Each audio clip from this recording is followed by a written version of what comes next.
the president of black people? That's a great guy to talk to. We had that guy who's so focused on the Middle East. Which guy? Obama? Yeah. He's white. Got it. Obama's white. And Jewish. You might have seen him all over social media giving his hot take. I don't like the Dawa bros. Quite frankly, hate them. When was the last time I heard you talk about domestic abuse? When was the last time I heard you talk about the education ban in Afghanistan on girls? An actual gender apartheid. Matter of fact, I should not expect it from you because you support it. After Najib, Kabul descended into one of the absolute worst moments of bloodshed in the modern day history of Afghanistan.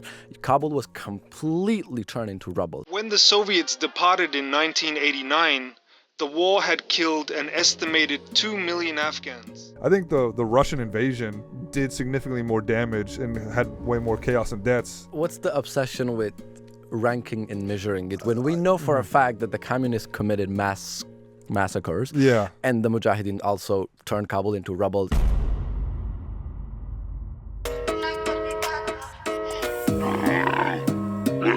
You're watching AwJiz Boys show. Hey everybody, it's me Daoud, and I'm here with King. And we are the AwJiz Boys, and we would love for you guys to subscribe. We did notice a trend recently that anybody who does subscribe has a huge hog, ladies included. So please subscribe if you're part of that metric. Thank you. And now back to the episode. Viewer discretion advised. Ladies and gentlemen, welcome to the AwJiz Boys podcast. I'm Kane. Hey, I'm Daoud. And today we have a very special guest. You might have seen him all over social media giving his hot takes, and you're like, this liberal guy, he must be born in California. Well, he is in California, but he's born in Afghanistan, and he's only just recently in America. So these hot takes you're getting is fresh from the source. This is from Afghanistan. What do you think about this, Daoud? I don't believe it. You don't believe it? You think it's all a front? I think he's born in like San Jose or something. And then he just goes to Afghanistan and pretends to be. And then the accent is fake. Yeah. There's an accent? I didn't pick up on the accent. He has a little bit of an accent. Okay. You can't pick up that? Are you just being nice right now? Because it's clearly an accent. You're being nice. You're doing that nice thing. There might be an accent. I don't know. I don't hear accents. Oh, I see. How some people don't see color? Got it. I don't hear accents. I don't see sexuality. I do that. I see that. Oh, That's the only thing I see, actually. I don't see accents or color, but I do see sexuality. Yeah, or sex. Even if you don't tell me, I just like, gay. I know it. I can tell. I see. Yeah. Well, you know. Are you? No, you're not gay. Got it. Anymore. Yeah. Thank you so much. But I was gonna be like, well, you can sniff out one of your own kind of situation. That's where I thought you were gonna go that direction. Yeah. It's like when two black guys give each other like the head nod. Yeah, it's like, I know you're black. When you see another gay guy, you just both pull your dick out. Oh, that's good. How long did we go? 30 seconds before gay jokes? Yeah, all right, not bad. Solid. So we're here with Elham, and welcome to this podcast, Elham. Thank you for hosting this. I'm very happy to be here. And I want to let you know that we're going to fuck with you a lot, and we love your content. We fuck with you right away. And I know you're like a super AwJiz young dude. People don't realize this, but you're actually a Gen Z Afghan also. You're Gen Z? Right. I don't know. Get closer to that microphone, my man. Make love to it. Yeah. Get close to the mic, or bring it close to you if you need to. I see. Play with it. Yeah. Play with it. No, you're good. Yeah. Cool. Yeah. Let's just do it. I'm happy to be here. But you're a Gen Z Afghan, right? I'm Gen Z Afghan, correct. Well, how old are you? 2002, so 24 years old. Holy shit, I remember 2002. Do you remember 2002? I don't. It was a blur. But 22. It's like I could know roughly how many years old I am. So I don't really know my exact birthday. Oh, Afghan. But like it's a popular joke, right? Yeah. But here's a reality. Okay, here we go. So, I had the Afghan Tazkira, and there it said, the old one, not the electronic one. There it said based on like in the age. It says based on physical appearance, as of this year, the person looks this many years old. Okay. Like that's a true thing. I still what have is a copy a of Tazkira? Tell people that don't know what Tazkira is. Tazkira is an Afghan identity card, essentially. Mm-hmm. Okay. In the past, it used to be like a big paper. It almost looked like a A4 document, but now they've modernized it. Now it's digital. So when I'm getting my passport, and passport you have to have a birthday. Yeah. So I go and I sit on the line, and there's this lady, the passport lady in Kabul. Ladies used to work back in the days. Oh, God. hot take right away. She says, So like, what date should I put on your passport? Like, she knows the deal. She's not asking. Yeah, like, what's she's your not. date. She's like, what? She's like, yeah, what's your favorite? Whatever. And I said January. Oh, Okay. you She said got it. mad. She's looking at me. I said 3rd. She's like happy now Okay. because she did not want me to say January the 1st. Oh, Because yeah? the entire country is born on January the 1st. Like, Oh, is that a thing? it's a thing. Like, dude, like I open my Facebook on January the 1st, and it's like 500 like of my friends having their birthday. Why would they pick that day of all days? It's because you are the oldest. And we value that. It's like, oh, the older guy gets the rep. you get the few months ahead of them. Yeah, but why don't you say December 31st coming to But then America? that's another year. Yeah, but then that means like everybody in your age demographic has their birthday first, so you're like The baby. younger. Yeah, later. you have to bring chai to everybody and do all the work and shit. Oh, I see what you mean. You just want to be the elder. Would you go through this much of a thought process if you were to be waiting in a passport line? With I was Yeah. thinking July 4th July 4th. Why would you do July 4th? because if I'm going to America, Right. I'm just like I want the most American thing I can think of. That's interesting. So I would not do that. This is my thought process. So what I would do is I would try to, well, today, let's just say this happened to me today. Obviously, it didn't happen to me. But if it happened to me today, I would use one of the LLMs and be like, look at all the celebrities in this area. What is their astrological sign? And then I would try to find out what like months that their birthdays are. So I'm like, okay, all the baddest girls are in these days, and then I would find out what the compatibility of those are. So if it's like a Gemini or like a Scorpio or whatever, and then I would have that be my birthday so that I can go to these bad girls and be like, yo, we're compatible because of this, the bullshit you believe. And she's like, Yeah. oh shit. That's You what could I also just lie.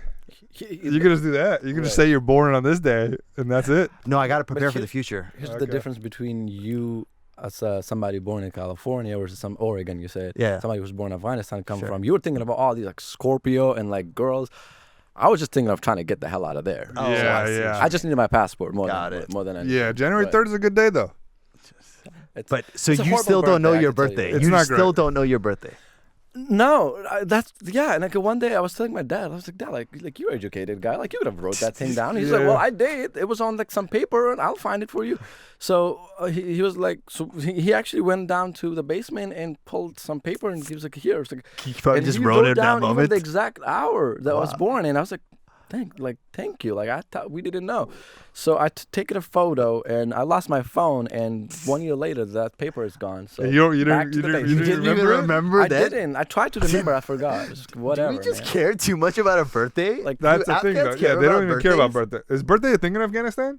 No. Nobody ever not at celebrates all. a Yeah, I birthday. celebrated my birthday back there.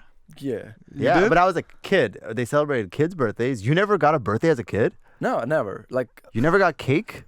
You never got a no, sham to blow never out? even a happy birthday. Like it's not like, and you know, my dad, he was saying like, why would you celebrate the fact that you got 1 year closer to death? Like that's a that's a one way to look at He's it. right. I guess he's right. I guess. But, you know, like, Why do we go to funerals? yeah, that's You know? exactly. It's like I think we go to funeral in Afghanistan out of like a human dignity. So you hate birthdays. I don't hate birthdays. sounds like you hate birthdays. No, but like, so I had to actually kind of embrace the idea of like having a birthday. And Is this celebrating. related to feminism somehow? No. Okay. No. I had to celebrate, like, kind of embrace birthdays when I went to the boarding school in Thailand. And I guess I just kind of sat down on the idea, like, well, it's just a day, a special day for you. And that special day doesn't have to be like exactly the day you were born. Mm-hmm. You're supposed Yeah. to have like a special day for yourself, and it could be any day. If it makes you Okay. feel better, I hate my birthdays. I hate celebrating my birthday. It's my And- least and- favorite day of the year. Okay. And expand. I don't know. I just don't want the attention, which Yeah. is like a crazy thing to hear from me. But it just feels like it's undeserved attention It's that day. because you're a Cancer. It's because I have cancer. No, it's because I don't know. I don't know why. I just don't like it. It makes me sad Interesting. because it never lives up to the hype, and I'm always disappointed on it. I see Well, what you mean. oh. Yeah? Oh, that's some trauma. I don't have to worry about that. I don't get attention on my birthday. Because you don't even know your I don't birthday. even, I don't even have. What if randomly, like one day out of the year, good things happen to you, and God just makes sure it happens always on your birthday, but you'll never Just never know. know. And then Right. when you're like dead, and you look back at your life, you're like, oh man, it was always Passion. fucking July 4th. Yeah. So you don't know your exact age either. No, but I'm pretty sure it's about like Did maybe a you- month off or on, but it's definitely. And you 24. didn't want to lie to make yourself a little younger or something so you can get more education or something? Or women, Um, educational women, educated Teachers? women. I think like no, I think it would be probably the opposite way. Like my dad probably made me even look older in the birthdays because he wanted me to like graduate early and then get like job early and be eligible for like opportunities. I wish there was a way we could just tell. What do You know what I'm saying? Like rings on a tree. Oh yeah. You know what I'm saying? That's how you know how old a tree is. I think we can, right? If you actually do like a genetic test, they can actually tell you your age. Really? Yes. You could do like a 23andMe and be like, you don't like cilantro and you're this old? I don't know 23, but something like that. Like they can Okay. actually check it out because it's in your DNA or something like that. They can figure out. But I don't think it's like month based. It's like this is roughly your age. Yeah, just give you a day, like a rough year. Exactly. But Okay. as somebody who's 24, would you say you had a rough 24 years? How would you describe your life thus far? Pretty exciting and also like definitely like when you live in America and you see everybody else like, oh, what could have been? But like sure, like yeah, it could have been much better. But at the same time, like, you know, I left Afghanistan when I was 16 years old, 2018, and does the math add up? Whatever. Doesn't matter. Sure. okay. 2018, I left. I went to Thailand for the high school, and then from there on came here. Haven't been back. After graduation from Thailand, went back for like 4 something months. Came here. Yep. Met lots of people. You know, definitely like went through different kind of phases of ideological development and just like lots of learning. So no, I wouldn't. How say I long were had you it in rough. Thailand? For 2 years. What's that process like? Is that common for Afghans to study abroad, or how do you end up in Thailand of all places? Story time. When I was in grade 10 in Afghanistan, Uh-huh. I'm attending a public school in eastern Afghanistan. Yeah. You know, You were attracted to a the lady idea boy? of Oh, okay. we could get there later on, and You have to bring up lady boys. Is Right. there a lot in Thailand? Everywhere? A I little think bit, or is it blown out of proportion? I think one of the biggest misconception about Thailand is this association with ladyboys. So Okay. All right. I don't know. Thai society for sure is incredibly accepting of transgender individuals, Wonderful. but the idea of kind of conflating them as like sex workers, and that's what Thailand is known for. Like, dude, if you go to Thailand with the idea of like ladyboys, like you are a low life, because For that's sure, how do you yeah. go to such a beautiful country with some of the nicest people on earth, some of the best beaches and coastlines in the world, like food and everything, history, tradition, and that's like what's in the back of your mind. Like, you know, it's like. I think the media does a really good job of portraying them that way. Travel influencers, right? Like if you had a vacation in Thailand, and during your vacation and after your vacation, if ladyboys are all you talk about, that's why you went there. No, begin you with. never talk about it. Me? No, I mean, like people in general. People in influencers, general, right, if you go there and you had an experience, you don't talk about Yeah, it. most people actually What do go they there joke about? not for the lady boys. The lady boys are just like what? Oh, I didn't know there were lady boys There's here. ladyboys? There are lady boys here? Yes. Oh, no, I came here for the culture And the food. and the curries. It's like you like rice and that's But it. here's the thing: the ladyboys are pretty much everywhere in Thai Okay, well, now you're society, but they're confusing not us. just They're like not sex workers. Oh, Okay, for sure. They now I'm are. with you. They're taxi drivers. Got like it. you know, they Whoa. run small businesses. They. Do I trust a ladyboy taxi driver? Because it's I wouldn't. born. Yeah, no, that's safe. Yep. Okay, Right. just making It's sure. like half safe, half not safe. It's you never. Well, they're also Asian, so Right, that's right, another layer Yeah. there. Asian lady right. boy Um, saves it though. Exactly. And people are saying like, well, like if you like imagine you're hanging out with a beautiful Thai woman and it's a lady, like okay, Then you suck their dick. Who Thai, cares? Thai transgenders are so open about them being trans Oh, and for not sure. women that they call themselves ladyboys. You can't be more clear than Yeah, that. yeah. And they're like never secretive about it. Yeah. Right. But you were talking about before we got into this ladyboy Right. conversation. You just jumped in right. No, it's okay. It's gonna okay. keep happening, Tell, so tell you us, know. about, tell us about your whole history of. How'd you end up there? Yeah, so 10th grade. I'm in 10th grade and I'm really attracted to the idea of going to study abroad. I just don't see like my future in Afghanistan. And I'm exploring all these different kind of scholarships. I'm trying to learn English. And there's this scholarship called United World Colleges. It's incredibly prestigious, and like they choose at that time around like 3 to 4, 5 people from Afghanistan. And it's usually people that like speak really good English, which I wasn't. I was trying. Yeah. Great academics. I was cool with grades and all that. So it's kind of like a lottery to win, really. And What is it called again? United World Colleges. United Is it- World College. Right. There's a good alumni community from Afghanistan that are incredibly successful individuals. They live around the world. Nice. So I applied in my 10th grade. I don't make it to the last round. So I applied again in 11th grade. And I make it to the last round, and they send me an acceptance letter saying that they have schools around 18 school campuses around the world, almost every continent. And they have this one campus that's very newly established in Thailand, and they say you're going there on a full scholarship. We'll pay for your flight and everything. And I am just like super like confused, like what is happening? Yeah. And I tell Where did you think you were gonna go? Well, like Thailand was my third choice.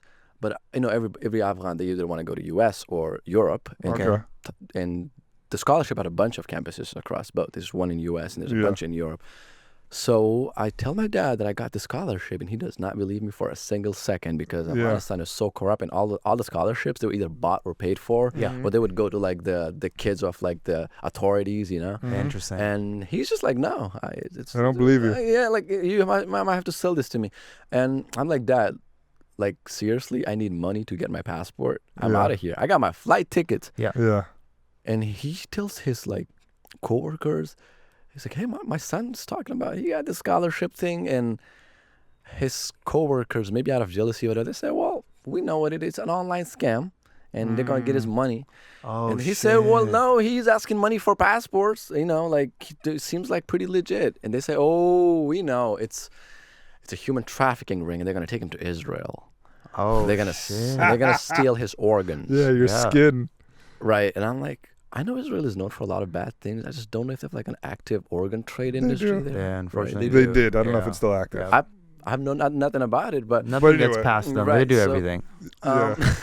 I get the money for passport. Okay. And How did you convince your dad then? well, he was like, sure, like it's not that much. But like don't you have 6,000 documentation? Afghanis, that's like Yeah, but it could also be a scam. Oh, yeah. Oh, he doesn't read doesn't. English. He doesn't. Oh, he doesn't read English. Got it. So he gave me money to go to Kabul and get my passport, and that's where the age thing happened. And then I had to go to Pakistan to get my Thai visa. Yep. And when I got my Thai visa, and I came back, and I thought it was all easy. Now my dad's probably all convinced and everything, and that's when the trouble started. Oh no. Because then he kept searching on like about Thailand on Facebook. and first of all, he thought Thailand was in Europe because it had the land in it, and it's like like the only Asian country that had the land in it. Yeah. And to his disappointment, I was going to Asia. Yeah. And You're in Asia, by the way, also. But like deep Asia. well, it's like, well, if you're in Asia, you want to Leave Asia. it's like you want to go to Europe or Lateral US, move. right? Your dad's like, why are we doing this? Yeah. From a stand to a land. Exactly. And he like pulls me to the side, and he's like, I saw this video. This place called Patong in Phuket, and I'm going straight to Phuket, where like the sex workers are gonna pull you off, like from the arm. Yeah, I've seen those videos. Yeah. I mean, I haven't, but And he was watching this like Farsi kind of documentary on Thailand. Well, of course there 'Cause is. apparently a We lot don't of have Iranians documentaries go about there. anything. We don't have our own shit, own fucked up shit we do. But of course, there's a Farsi documentary about what's going on in Thailand. that's so It's funny. probably a commercial, to be honest. Let's be real. Let's be fucking real. Yeah. They were saying the So funny. documentary is follow the life of a dude from Tehran who goes to Thailand for a vacation, and then he gets HIV and die. Oh shit! And he's like, How do they know? They're like, he's gonna get HIV. Yeah, dude. Let's follow him. Yeah. He's like, you're not going Wait, to he got Thailand. HIV before Thailand or in Thailand? Who got the HIV? The Iranian dude. Tehran. No, he got it in Thailand because he went for sex tourism. Because it's a big thing in Iran. Like they go, like there's a lot of people that goes to Thailand for sex tourism. Yeah. And he was like, no, you're not going. Yeah, understandable. And then I showed him like pictures of my campus, the school, and it's a beautiful school. It's an international school, and it seems so hella legit. Yeah. He's like, ooh, like you're about to become something. Yeah. Yeah. Cool. Yeah. That's awesome. That's sick. Wow, what a journey. Wow. Yeah, my parents wouldn't be happy if I went to Thailand. Why not? They know me. Would they think that you would go there for a surgery? Exactly. Got it. They'd be like, he's not coming back a man. I see. So So a lateral move? a lateral move. Exactly. Okay, so you ended up in Thailand, and then you went back to Afghanistan. After grad, yes. In there for a little bit, and then you came to the States. Correct. Yeah. What did you learn and stuff in Thailand? Was it just like what Well, you he was learned in high school, right? Yeah. So is it like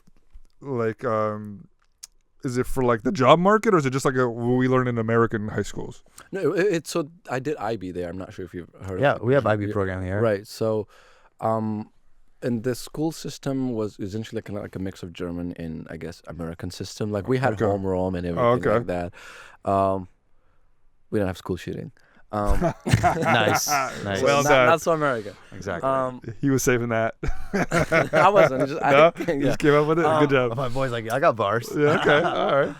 Yeah. All right, so no school shooter. Where were you at? What did you learn? Dawood's trying to figure out, like, is your educational system up to par? I'm sure it's better than America. No, it was a very like There's a lot of expats and stuff. Well-funded school. Like, I see. It was very international. Like I feel like in my classroom there were probably like 1 or 2 or 3, 4, maximum 5 something Thai students. So how many Afghans? International. I was the only Afghan. Okay. Right. So when I went, like I was very kind of conservative, strict Muslim. Of course. Dude. Thailand changed that? I think the school experience has definitely changed that, exposed to like so many different ideas. It Like was a very secular school, incredibly secular. My first roommate was an American and a Chinese international student. Both friend with both of them till this day. I met like some of like the closest friends in my life in that school. Like initially in my first year, like yes, I was a kind of a misfit. Like I was very strict and conservative. Like when I initially went, like I would try to like, close the room on my roommates and like pray. Oh yeah. And, but then later on, like also ideologically, like I became friend with like people that were so ideologically apart from me. Like initially I was very socialist, but that's also because like, when you grow up in Afghanistan, like the economic ideology is often a mix of socialism kind of infused with like free enterprise. But let's dig into that a little bit if you don't mind. What would you say is the economic system of Afghanistan right now? You said it's a mix of socialism. In what way? No, I wouldn't say like right now, but through historically, like Afghans presume the role of government to be a kind of care provider, and that's largely thanks to, or maybe Zahir Shah rule, where the government played like a huge role of a kind of care provider. Like for example, in Afghanistan, it's never a debate of like should the government provide free healthcare or no. It's always like no, they always should. And so like Zahir Shah, he also had this ration system where like if you were below certain income limit, you would get like free government like subsidies and like food rations and stuff. Wow. And then obviously like housing and stuff. I'm not very well educated on like the history of like public housing. The communists definitely had them. The Mokrayans were. Yeah. But what do you think were the gripes then with Zahir Shah and like the reason of Daoud Khan's rise, or his? Why were the cousins beefing? Oh, nice story. So, in 1973, Daoud Khan, who has a resume of being prime minister with Zahir Shah, he decides to kind of overthrow Zahir Shah. Yeah. And Zahir Shah, right? Non-violently, Zahir Shah at the time is in Italy. I don't know, whoever, maybe eating his pizza or pasta, just having a fun time. Yep. And he calls him and said, "Hey, you're not coming back." And Daoud Khan is not doing this alone. The PDPA, the People's Democratic Party of Afghanistan, the communists, are in a line with him, and the Soviet Union at the time. So I want to pause you there. So what I've heard also is that people that we call communists are just democratic people. They're not actual, like they want communism to come to Afghanistan. Is that true?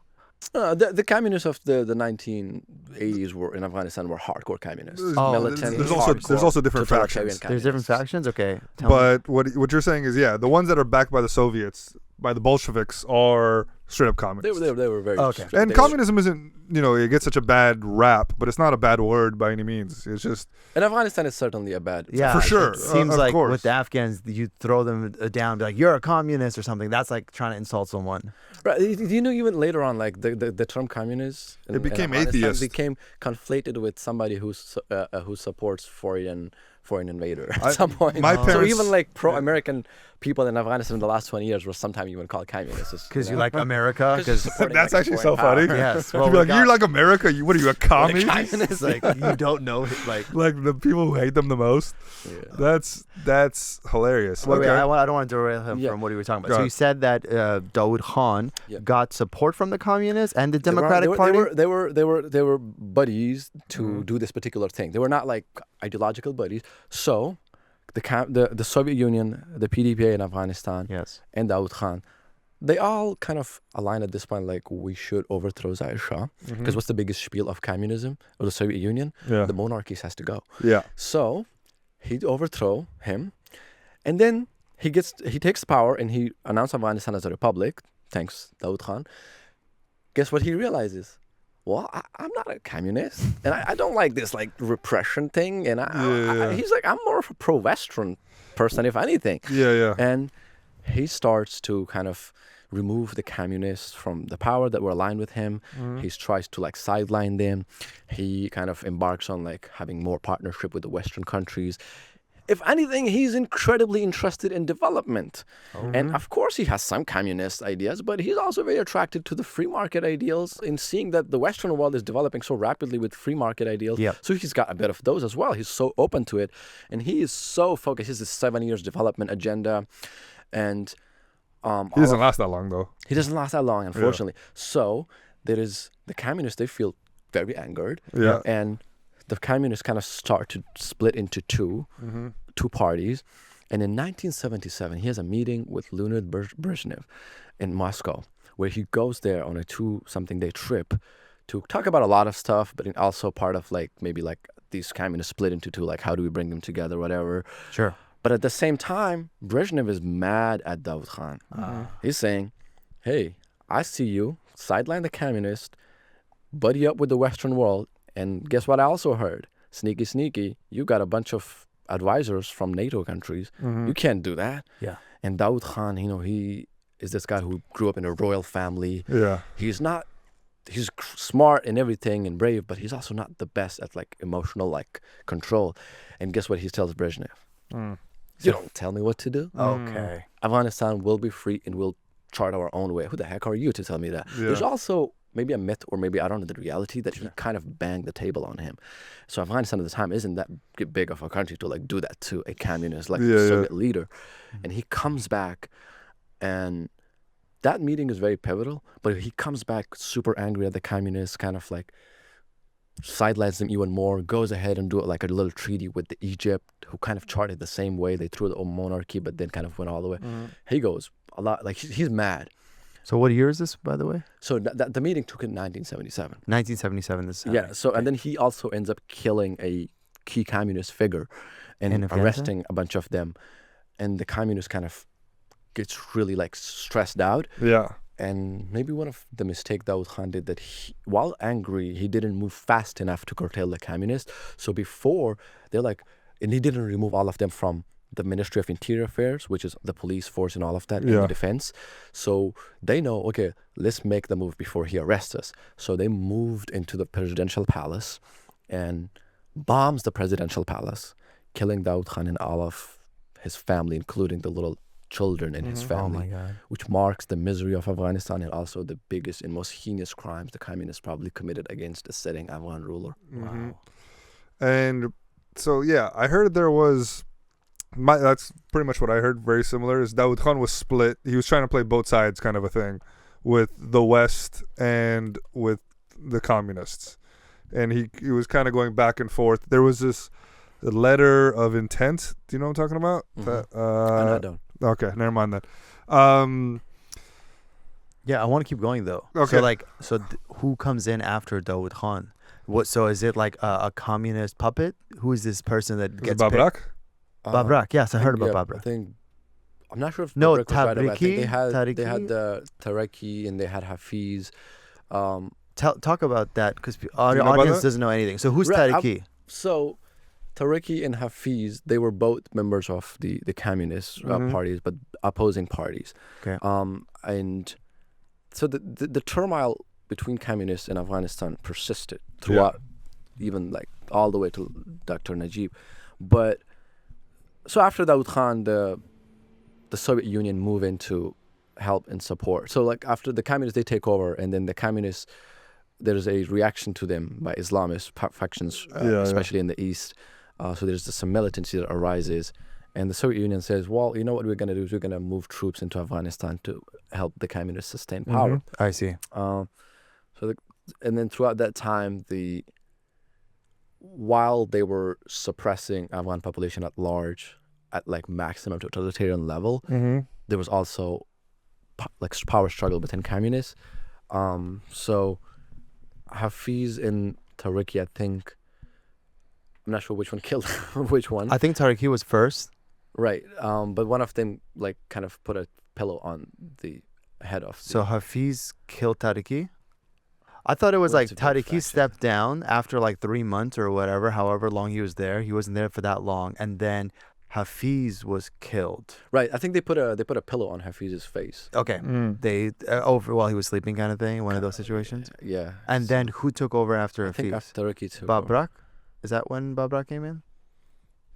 So no, I'm not too sure. I You don't know the I don't know the The order? chronology of like.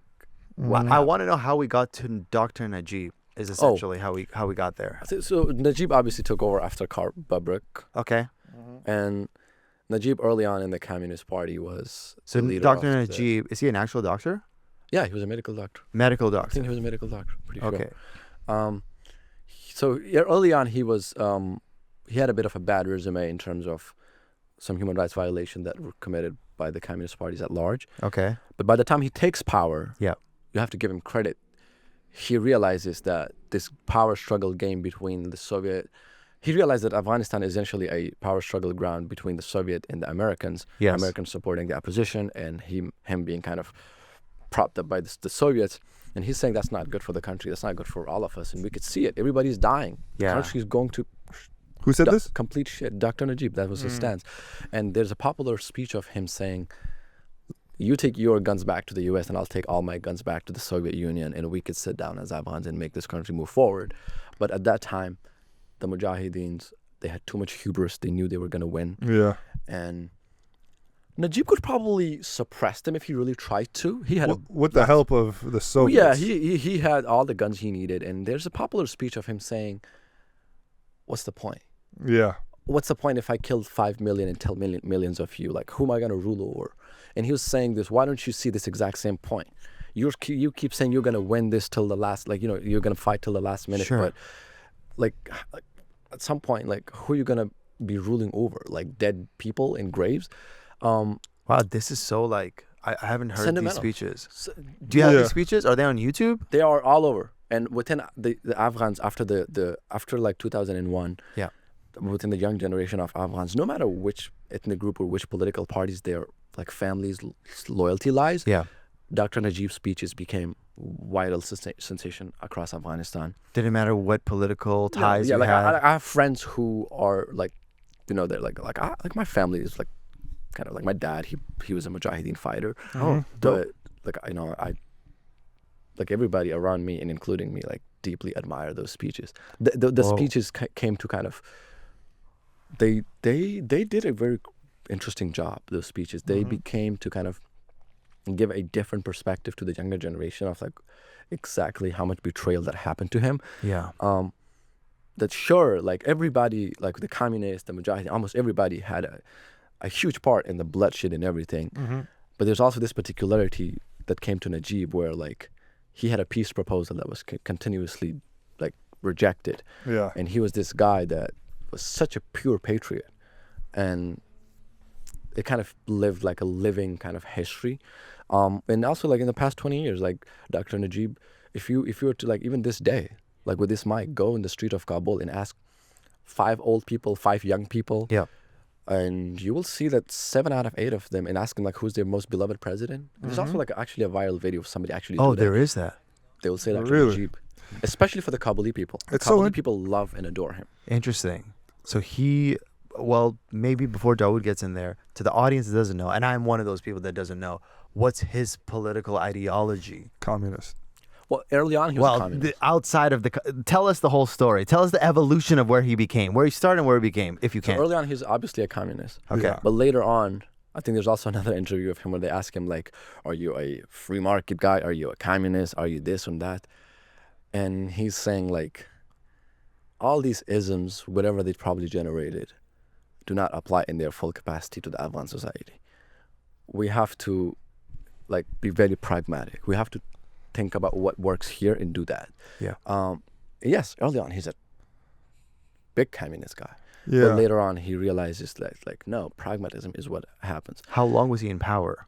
I think like something like a couple of years. A couple of years, and then once the Soviets left, Yep. and then it was him in charge, he got murdered. 1988 Okay. something like I think 1990. That's when he was overthrown from the power. The Mujahideen took over power. What would you And say? eventually descended the Kabul into civil war. What would you Yeah. say about his views on like Pashtun supremacy, allegedly, Oh, and with stuff like these leaders? I don't like much. I don't like many leaders. I hate most leaders. So for me, I'm always critical, even if they do a lot of good. I like to focus on the bad. That's just, I'm a negative, cynical person. And with him, I think not only did he suppress anybody who spoke out against his governments at the time, but he was a Pashtun supremacist. No, was he? No. no. Okay, well Well, that's he was Pashtun himself, yeah. but he was facing opposition from, like, one of his key militant opposition to his government was from this other Pashtun guy that was leading the Hizb Islami of Afghanistan, the Islamic Party, that were also Pashtuns. So Yeah. he was also facing this multi-ethnic coalition, like not coalition, but like these fractured Mujahideen parties that were all fighting him, kind of like on equal fronts. So I think he cared less about if they were, which ethnic group they belonged to, but more so that they were the same to him. Also, he most of the time spoke Farsi. He Yeah. had a lot of non-Pashtuns Well, at the time in it power was just circles. that's what everybody did. no? The reason I would kind of hesitant to say that he was Pashtun supremacist in any form or shape is like because early on his ideology was centered on communism, so it's economic. Yeah. And later on, It was also nationalistic. right, nationally, and later on, he is facing this different kind of opposition from these multi-ethnic groups. Yeah. Like that I don't think cares about that aspect. But no, if you watch like his speeches, I don't think you will Yeah, I know. sense any percentage of like. Hitler was a great Pashtuns. speaker. You know what I'm saying? I listened to some of those. I'm But like, the content this also guy has matters. this Like, guy has Hitler's bars probably- right now. Like, it's like, I haven't seen the it translated also version. matters what they're saying. Yeah, the translated versions. I'm like, this guy's making some good points right God now. damn it. Why And is it then- such an angry language? Yeah, but okay. And then, so how would you feel to the opposition parties at the time, like the Mujahideen and stuff, Oh. like Ahmad Shah Massoud and all those guys? They came a little bit later, but I think one of the do you us, like- resent them? one of the issue us young generation of Afghans faced was that every time you said, "Oh, this party or these people committed crimes," and they would say, "Well, but this they did too, right?" Really talking about It's, that? like, it's like pure whataboutism. Like if I I don't know slap like a kid over there and you did it too, and I say you slapped a kid and you say, "Well, you did too, right?" Yeah, yeah. I think for us young generation of Afghans who did not participate in any of those, we have a great opportunity to say, well, we didn't do it, but all of them did. So we have to hold them accountable. So the Mujahideens, perhaps when they started, maybe they had a good cause because the communists had a totalitarian regime, but they have a horrible, horrible, horrible resume of human rights violations, crimes. But it's like, I don't think the communists Right. I don't. No, but I don't want to do the one a bit. Right? I know, You're saying like, well, they did it too. What but I about, think they did it at a significantly worse rate. I don't think we could compare that because when the Mujahideen took power and after Najib, Kabul descended into one of the absolute worst moment of bloodshed in the modern day history of Afghanistan. Kabul was completely turned into rubble. You had people fighting in the streets and killing each other. So You think one of the most the craziest and most inhumane human rights violation incident that happened in the history of Afghanistan against the Hazara people was the Afshar massacre, in which the Northern Alliance made a coalition with another political party from, I think, this other leader, Sayaf, and they collectively carried out this genocide in which if there's a report of Human Rights Watch where they kind of recorded some testimonies from the commanders under Massoud, who, by the way, was a very charismatic leader, and I think whenever people tell me about like how great a charismatic of leader he was, I kind of agree. But that doesn't mean that like that also didn't happen. Like under his command, sure. like, that thing carried out.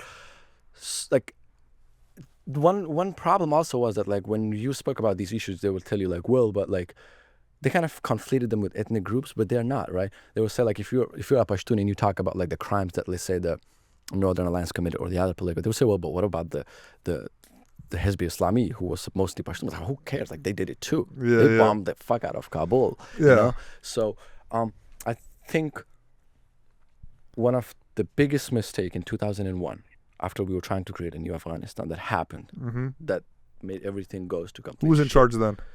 In 2001, we brought Karzai to power, you know. Oh, right before Karzai, who was in charge? The Taliban. We took It them was away. it was just okay. Yeah. So after Okay. 9/11, Totally we forgot. went back. Yeah. So did they have a head of Taliban then? Mullah Mullah Omar. Omar, he was the supreme leader. Yeah, I see. but yeah, Right. So that was right after all the civil wars, pretty much, with the Ahmad Shah Massoud and Gulbuddin, and yeah, before the Taliban, it was them. it was them, There and was then a civil war. Taliban kind of came through allegedly from Pakistan, and kind of Yeah, they said we're gonna fix this and we're gonna bring the king back. yeah. They didn't. They were lying. Hmm. And then they also committed the heck load of human rights violations. And So- they were in power for like what 6 years before Five- American five- invasion, 5-6 years. Yeah, so I think like for us as young generation of Afghans, whether here or home, I don't care like what ethnic group you belong to or what party your father belonged to. Hmm.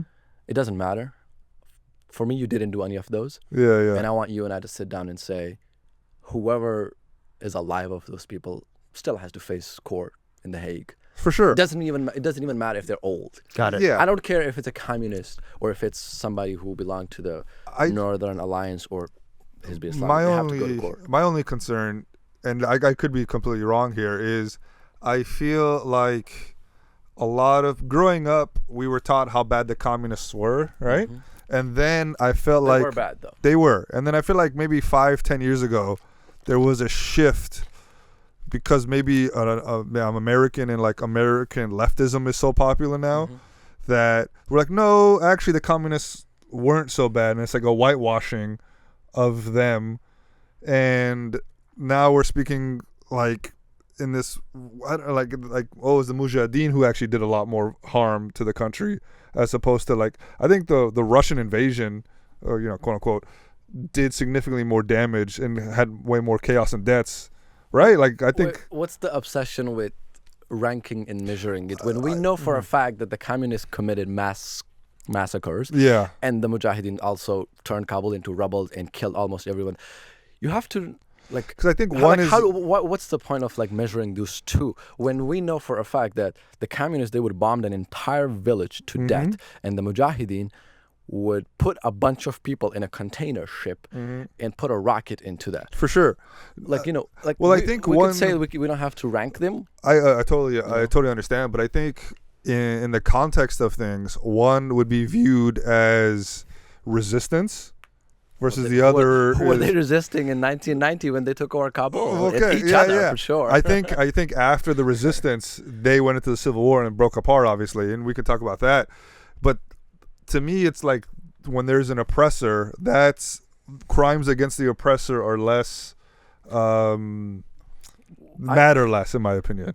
I justify the Mujahideen resistance against the Soviet Union. My father was part of that. Yeah. Almost everybody in my extended family was part of that. Yeah. Post that, I agree. Post that, so now But are they Mujahideen at that point? After no, they become their own little they're weird, looters and they become gangsters, warlords for sure, after right, that. warlords. So which kind of makes us conclude that if you took part in the resistance against the Soviet Union, sure, good for you. But if Yeah. you also ended up committing crimes later on, you have to go to court. You have to go to The Hague. No, that's fair. I mean, Taliban have. So the players in Afghan misery after the Daoud Khan killing, the communists, the Mujahideen, the Taliban, including the corrupt warlords and other people. Wait, say in that last between. part again. Those three groups are responsible for what? So all of them. Since Daoud Khan, right? After Since Daoud Daoud Khan. Okay, I thought you said for Daoud Khan. Yeah, I think like we don't need a table between representative of those groups to say who committed the most crime, but we need us, the people who didn't do any of that, to say all of you did it, and any living being of you alive till this day. For sure. If there might be a lot of them in Europe and Yeah. US right now. But what You go to- like you go to like court. what do we do? Like we hang them? Like you know what I mean? Like So here's the thing, right? maybe you can segue to how Dr. Najib passed away. So I maybe I think in 2001 Yeah. Mm-hmm. we kicked the Taliban away from power. and we are saying we're going to create a new Afghanistan. Yeah. But we created a new Afghanistan entirely ignoring transitional justice. The popular kind of belief within the people who were trying to construct this new Afghanistan was that we're going to sacrifice justice for peace. Yeah. We somehow managed to bring these people that in 1992 were killing each other on the same table, and we're going to have them lead the new Afghanistan, and we're going to send none of them to court. We're going to forget about the past as some kind of dark period in the new Afghanistan. We kind of are sad about it, but we know it's moving This is with forward. the U.S. occupation, you mean? This, I don't know if you would call it occupation, but What would you call it? No, I think some people it's call like it a occupation. U.S.-backed government, I guess. U.S.-backed government? Yeah, I feel like they- What they- about too- puppet government? People said No, I puppet wouldn't say it government. was that much of a puppet. Like there were still these elections going on, and like Yeah, because we had military bases. Like every country has military bases. Like I'm not. I too- think it was a full-on I'm not invasion. that kind of opponent to like, oh, what, this shouldn't have gone. Like, well, the 9/11 happened, and Afghans also wanted the Taliban out, so not that bad. Whatever. But But Are you saying enemy of my enemy is my friend kind of thing? well, yeah, like if I was to try to overthrow Taliban from power, like sure, like some help from the U.S. wouldn't be a bad. how did that turn out? Well, it turned out bad for other reasons. Okay. Not because the U.S. was there, but more so because we brought these same warlords who were committing these crimes in the past Yeah. and kind of put them in power You don't instead of think prison. if there And- was no intervention, Afghanistan would slowly find its way? If there was no intervention, In 2001. I think And you had the It'd be an Taliban assumption. people who were there, whatever, and then... it would be an assumption. I don't know. Like Okay. it could be anything. But the biggest mistake was that, in my view, we completely sidelined transitional justice. hmm By the way, so now the Iranians, they want to the king back, right? The monarch, We yeah, could yeah. have the king back. The king was still alive. Why didn't we do that?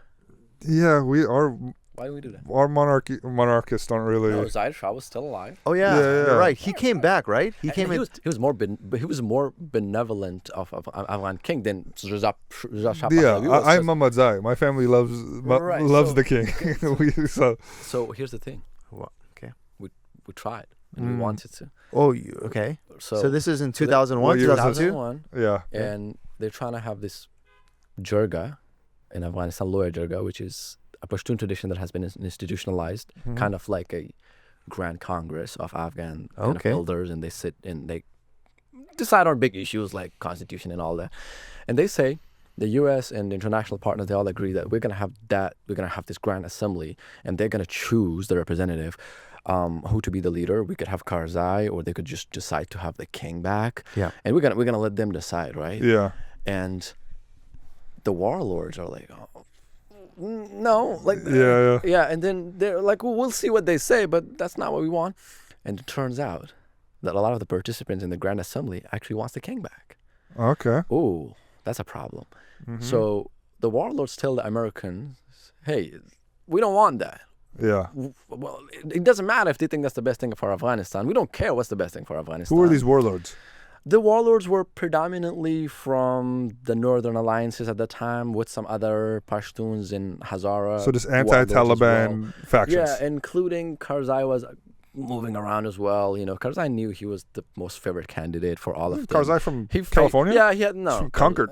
I thought he was from Chicago. Oh, is he? Kandahar.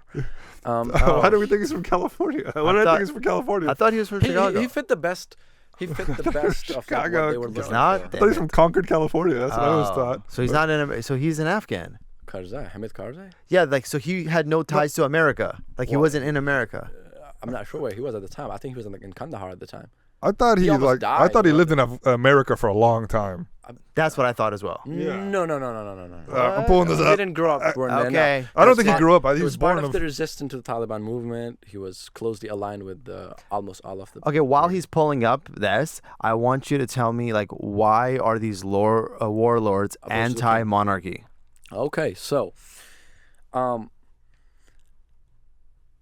they figure out that the participants wants the king back, and then they tell the Americans that cannot happen. Yeah. Because we don't care what's best for Afghanistan. We are here to broker a power deal between us, the warlords. That's what Yes. we are here for. Not this like kind of free will to the participants of like who they want to choose.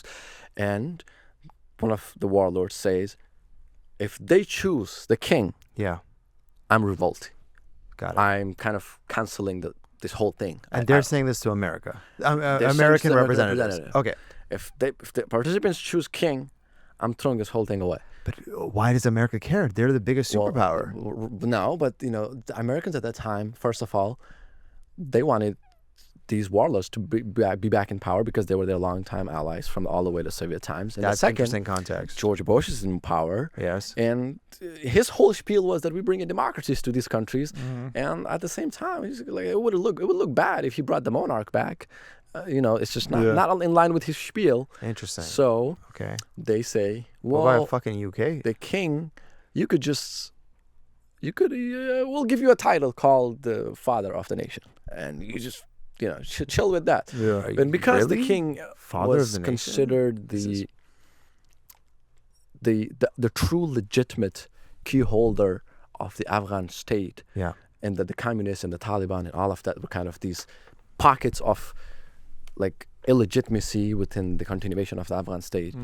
They brought the king back only to hand over the key of the presidential palace to Hamid Karzai to legitimize that he's. Who was born in Kandahar. I don't think he ever lived in America for such a significant amount of time. Maybe a lot of time in America, but not. Spent maybe 10, 15 years in America. Oh, okay. Yeah. So I don't know the time frame of like when did he live in America. in the 80s, But 80s and 90s. You have to give it to Karzai. Yeah, okay. during the Civil War. We can't question Karzai's familiarity with Afghan society. Yeah, fair enough. We just thought, He was very diplomatic president. how long was he in charge for?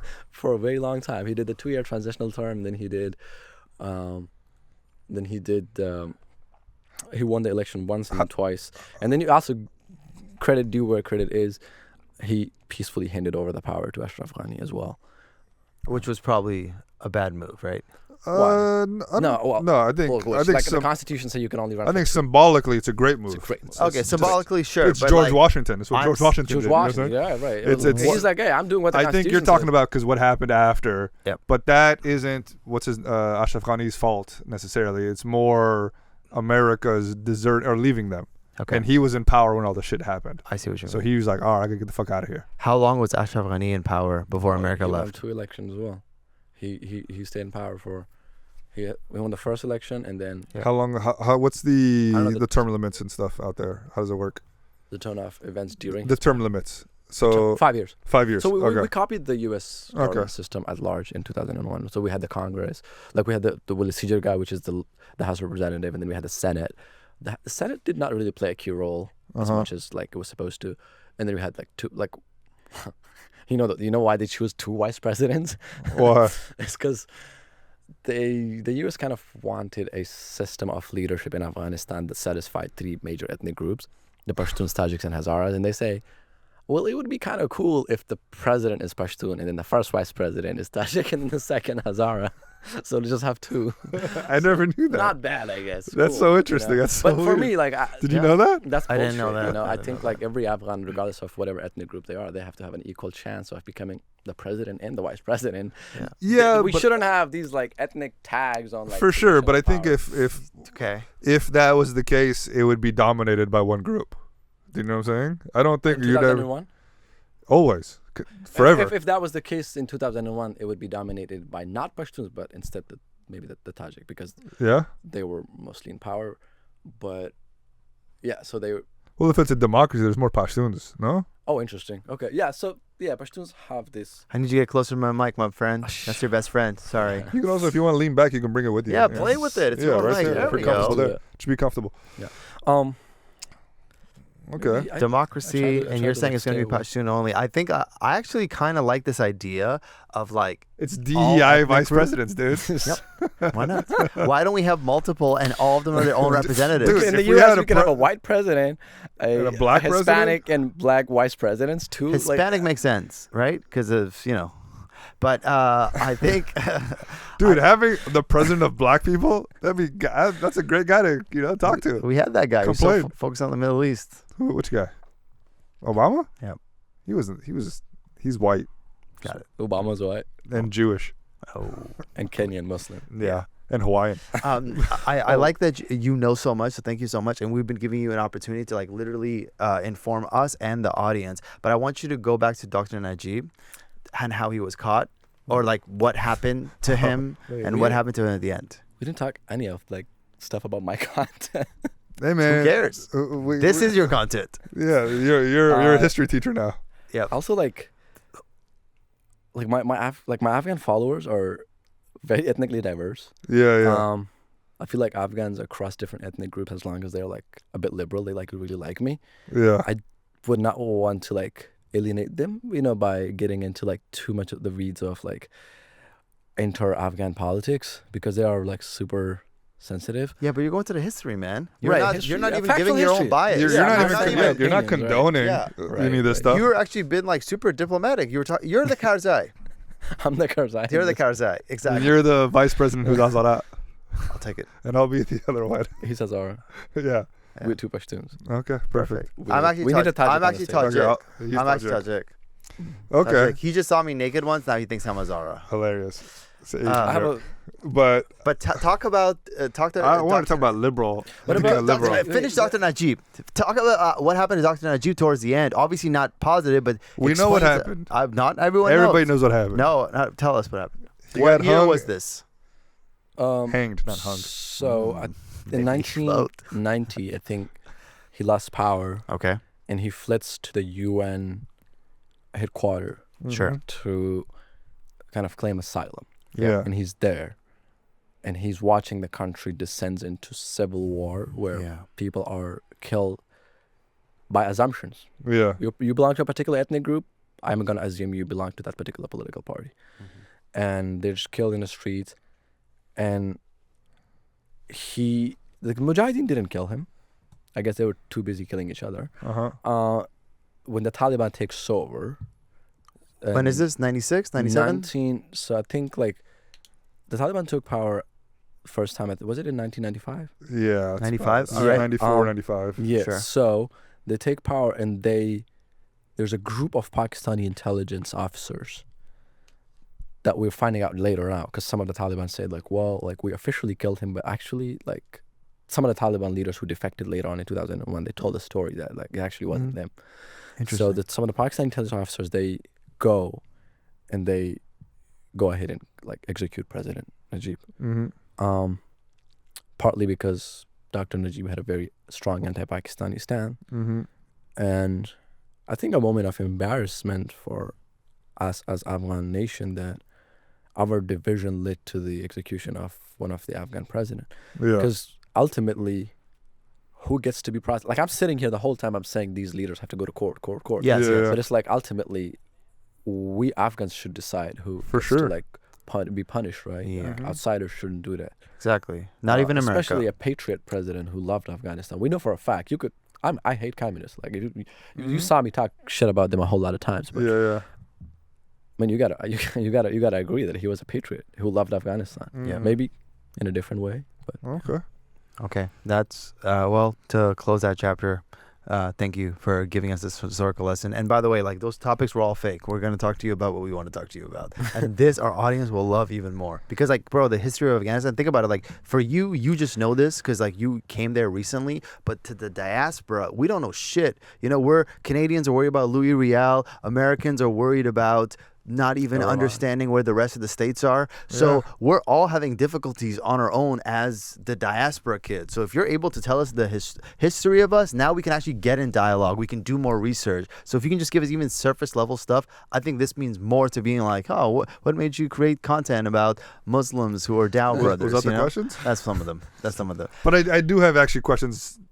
I have one, but we'll do it after the break. Yeah, let's take a break real quick. Cool. Hey guys, we'll be back. And we're back. Thank you guys for subscribing to us and following us on social media. We really need it. So if you're listening to this podcast and you're getting a lot from it, please send it to another friend. If you're Afghan, if you're not Afghan, well, send it to other people that needs to know about our country because, I feel like you're guilty somehow by association because you saw it all happen. Anyways, what we're going to do right now is we're going to watch some clips. Maybe these are viral on social media, and then just let you know what our thoughts are because that's what this generation is all about. So we're going to start off with this clip right here. So Sure. let's check it out. Any person that misses one salah, one, not two, one salah, you miss one salah for no reason, you're worse than a murderer, you're worse than a rapist, you're worse than a terrorist, you're worse than a pedophile in the eyes of Allah. All right. So, to the people that just don't understand what a salah is, does that mean you miss one prayer? Right. So pray if pray you 5 times a day and forgot to pray, you're equivalent or worse, in his words, of a rapist or a murderer. I think he's vilifying God. He's saying God is so insecure and egotistical that if you missed one salah, he's going to be so mad that he's going to care. But in fact, in Islam, there's essentially 2 kinds of rights. That one you have toward the God, that's like praying, or just I guess like there's many kinds, like praying and other stuff. For sure. But which if you don't do, it doesn't harm other people, but it harms your connection with God. And God says, I always forgive those. Yeah. But then there's other rights that other people have toward you. For example, rape. When you rape somebody, you don't just disobey Allah, you also violate somebody. And God says, I can never forgive those unless you seek forgiveness from the very same person. Yeah.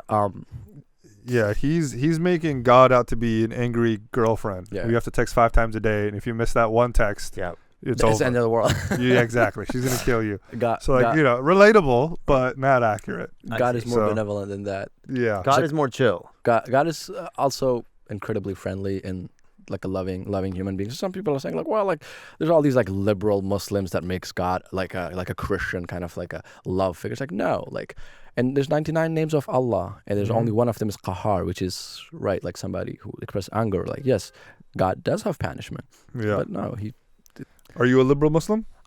I've came to conclude that I claim that title. Yeah. Okay. What's the distinction? What's a liberal Muslim?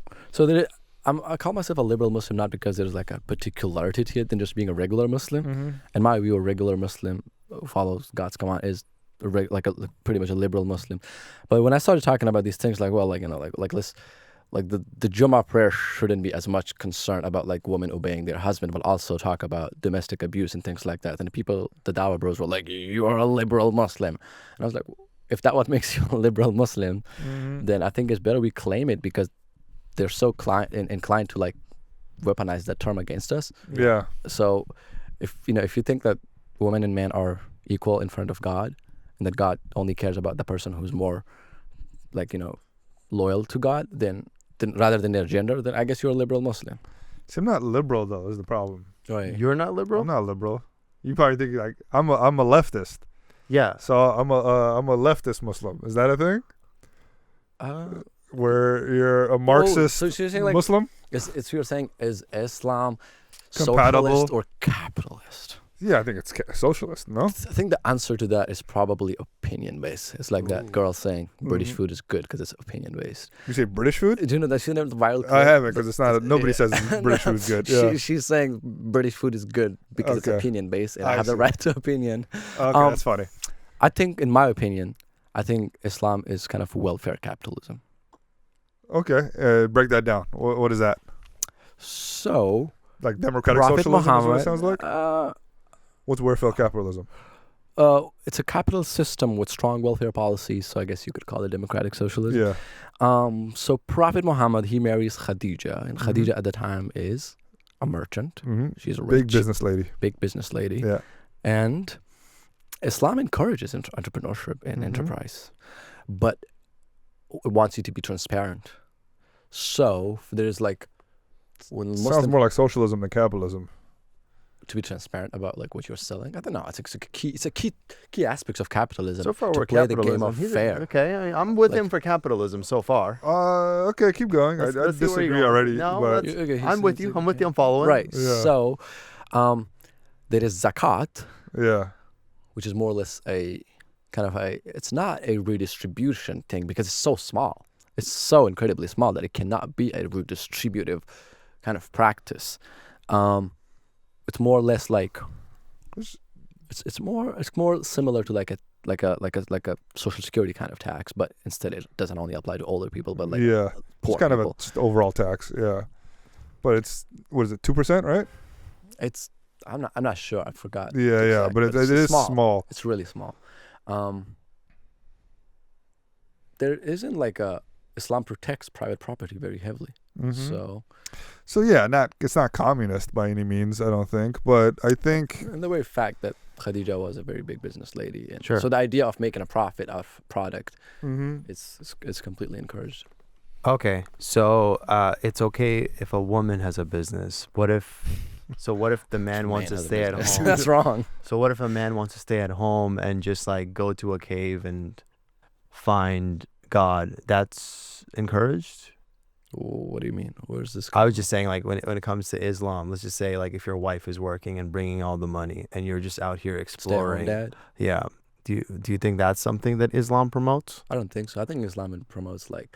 How would you describe to maybe how do you describe Muhammad's life when he got married to Khadija? Oh, he was Peace be upon him. He was involved in the business. He was a partner. Oh, he was a part. Oh, I don't know that. I didn't know He was this. a stay-at-home dad. He was a business partner as well. Stay-at-home dad. Yeah, he helped. Yeah, he helped. No, he didn't have a kid with her. No, but I'm just. He helped with the business. He was Oh, he was I know he stay-at-home. was with his uncle, like a businessman. Right. but- Also, you have to think that Mecca was a very commercial place. It was like the New York of its time. You know? Oh, So I very see what you mean. commercial, urban lifestyle. Got it. So you're a liberal Muslim in the facts, not just the He economical called me a sense. feminist Muslim yesterday. A so- feminist Muslim. Oh So no, he called me an Afghan main feminist. okay, What's wrong with that? well, you know, it's You a feminist, Daoud? I think it makes more I'm a sense than it feminist. doesn't. yeah. Okay. Yeah. Because if you are an Afghan man, especially if you grew up in Afghanistan, I would fairly reasonably expect that you're a feminist because you have seen it firsthand, what it's like, how far it could extend the idea of, anti-feminism. I think that's a beautiful thought, but not Yeah. an accurate one, Okay. unfortunately. I think, If you grew up in Brazil, yeah, Okay. like in the rainforest, and you tell me you care about deforestation, it would make sense. to some extent. But I think also when you are benefiting from someone else's suffering, you don't notice it as much. No, men are not benefiting from misogyny. They're Actually, they're in the opposite. Men are also suffering. Tell me why. How come? So in Afghanistan, like you could say, well, as an Afghan man, like that's cool. Like we lock women down, like we're benefiting from that. But now, like what? Like 50% of the labor force is women, and you lock them up, and you're complaining the economy doesn't grow. Like hello. Also, if you don't talk about like domestic abuse and you don't kind of codify making it illegal into the law, there's a chance you and I might have been not born. Maybe we'll be born with some kind of deformity. For sure. It's the same that. But what extends if to, you like, beat your wife? Why would you try to support that going into Congress or if you beat bill? your wife? Because that's what you saw your dad to do. Doesn't help you in the long run overall. Yeah, Financially, economically. everybody- You're thinking that people are so self-aware to understand. Yeah, this. no, it's a beautiful thought, and I wish it was true, but I Yes. think Oh, it is true. I disagree. Misogyny suffer. Maybe it's No, for I'm you. not. No, I don't Society. disagree that The I misogyny agree. is bad for Misogyny is bad for men and women. Right. The patriarchy hurts everybody. Agree. These things I agree with. But I also don't think because you're raised in Afghanistan and you see women suffering, you're going to be a feminist by any means. If anything, you're also raised by these men who are causing the suffering. You're also raised by your mom. You're also, but at the same time, it's when the system you are. And that's my problem with the Taliban. Go ahead. They did not grow up in the hands of an Afghan mother. They grew up in Pakistan in the hands of Pakistani mullah, which makes me conclude that if you truly grew up with an Afghan mother, you saw how much she suffered. Like you saw how much like it was hard for her to go into the bazaar and just get basic groceries or medicine for you. Yeah. And how much she had to like beg your father for like 200 Afghanis to take you to a doctor, and she had to like essentially beg your father. And if your father was kind enough to give them, if you grew up with that experience, there's absolutely no way that you would take power and not address What that. percentage of Afghans in Afghanistan do you think have the same mentality as you? Unfortunately, not a lot now. How come? Because of the state apparatus. Yeah. The state apparatus suppressed that kind of teaching. Yeah, and that's what I'm saying. That's a big part of it. I think just because you see, like we've talked about this before, it's like because you see people who are oppressed or you are oppressed does not mean that you understand or even want liberation for yourself or others. Right. It's an unfortunate thing that happens. That's true. And like I said, when you That said doesn't mean it's bad for you, though. no, 100%. No, I agree. Misogyny is terrible. That it's not bad for you. Like That's not- you could be aware something could be bad for you, but without you being aware about it. For sure. I agree with your premise that misogyny is bad for everybody. It is. That patriarchy is bad for everybody. Because there's so financially too. Financially, yeah. Sometimes I see dudes that are like, "Oh, I only care about business. I don't care about women's rights." How could you care about business without women's rights? Because suppose women were not allowed to work, you would have to pay twice the salary to like people that works for you. Yeah. I agree with all those sentiments, but I don't think growing up in Afghanistan, seeing women be oppressed is going to make you a feminist by any means. But it could. It potentially, exactly. You're the example. But I think if anything, it strengthens your belief that this is the way things are and it should be. Yep. And it's also In a vacuum, a yes. definition of masculinity, because if you see guys that aren't like aggressive or can handle their emotions, they're more empathetic, I believe. Then you would say, oh, that's like looked down upon. And I know this personally from my situation, because like I grew up with a lot of, you have a lot of sisters. I grew up with a lot of cousins, and they're like my sisters. And unfortunately, some of them who are like my generation are with abusive husbands. And I was like, wait, we're all modern. We didn't, it wasn't arranged marriage. Like they pick their partners. I'm like, you saw how your dad was. He never did any of that to your mother. Your mom was almost the leader in a positive way. And I'm talking about specifically about this one, my family members.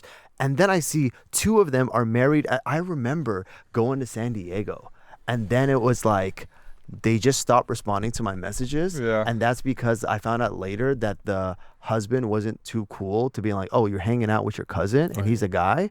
And wow. And it was like one of those situations. I mean, keep in mind, they were just new in Afghanistan. So I was like, all right, they're going to be a little fob, but they also have their college degrees. They're like educated class as well. And this is the type of shit they're saying. So I would love to say that people see a photograph and come to the same conclusion that you've come to.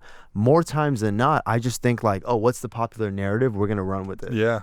And it's like, yeah, my mom's having it hard, but like that's her life. Yeah, it's kind of like, well, she's a woman. That's how it's supposed to be. Yeah. No, I totally agree. Normalization. 100%. But I think that's their power is to normalize that, right? And that's why I speak on Instagram. That's why I speak on TikTok. No, exactly. And what you're doing is great. I totally agree with all these things. Yep. I just it was a little optimistic and happy for me to I had to like be like, hey man, it's not how it And works. Dawood is the happy guy. He wants to be like, Dawood's I an want to incredibly be in happy that guy. direction. I want to be in the chill, but he knows the reality of it as well. Exactly. Yeah. So I think like also traveling, meeting different type of Afghans, you have a better understanding of it. What do you think of American Afghans? Have you met a lot? I met a lot of them. What do you think? Talk about the diaspora. I Yeah. love What do you this. think of the diaspora versus What do you back home? Yeah, let's just start this again. What do you think about Afghan Americans as an Afghan born in Afghanistan? I think first of all, I have a very positive outlook on them. Mm-hmm. They're That won't make it in the great. clip. Let's see the next part. Yeah. But I would say the diaspora. Sometime I would meet like an old Afghan American woman that came in like during the Soviet invasion, and she would tell me about the stories of like Kabul and how she lived. Yeah. And man, it's so fascinating because it's like those people are like living time capsules, you know. Yeah. Especially if they've never been back. And I think we have to like platform them more and share their experiences and kind of appreciate it. One kind of particularity I found within the diaspora is that sometime when the kids they grow up, their parents they try to be like these agents of indoctrination, and they have this insecurity that like my kids are gonna grow up like uncultured. Yeah. So they kind of overdo it. For sure, they overcorrect. And then you end up in a situation where like I, as an Afghan that came from Afghanistan, I look at them and it's like, you're more traditional than me, and it's not like Give me like, that examples could of happen, right? tradition. What Like, kind what of do you stuff have do you more think they do? traditional? So I go to one of the UC schools for an event, Yeah. okay, in California, and I hang out with the student group association, and the men and women are just so separated, man. It's like you were born here, but at the same time, I have friends in Kabul, and we had female friends in Kabul. I'm not saying that was the normal experience, but I was definitely part of a more progressive liberal circle.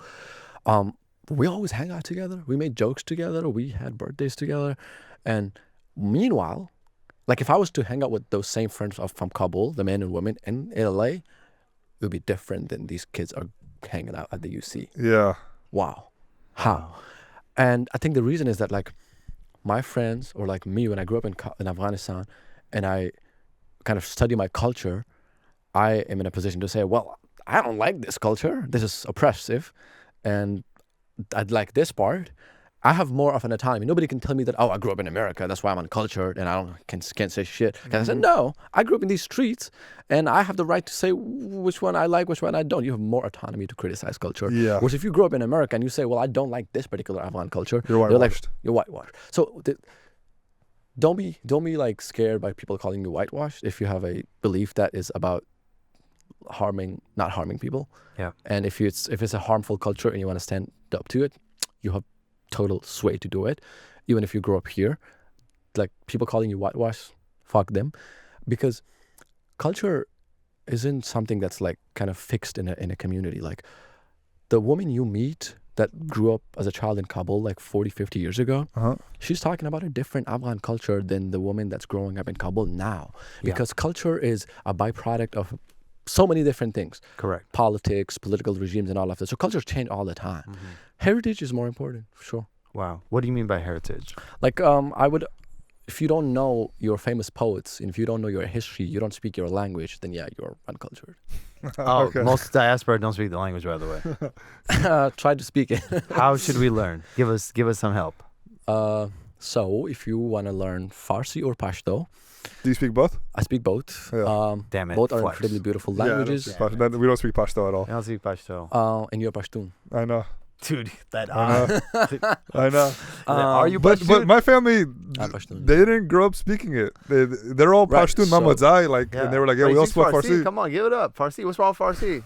No, Farsi is beautiful. I'm Okay. saying you should. Nice, I'm back. If you want to learn, I think Farsi is the easiest to learn. Okay. Pashto is the hardest. But if you're a Pashtun, maybe make a bit of effort to learn Pashto as well. You know, go to Afghanistan. Okay. It's both languages have, like I wouldn't want to live.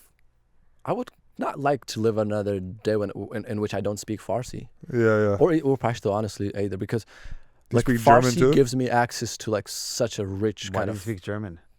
German now. I thought for some reason he said there was German in the school. No?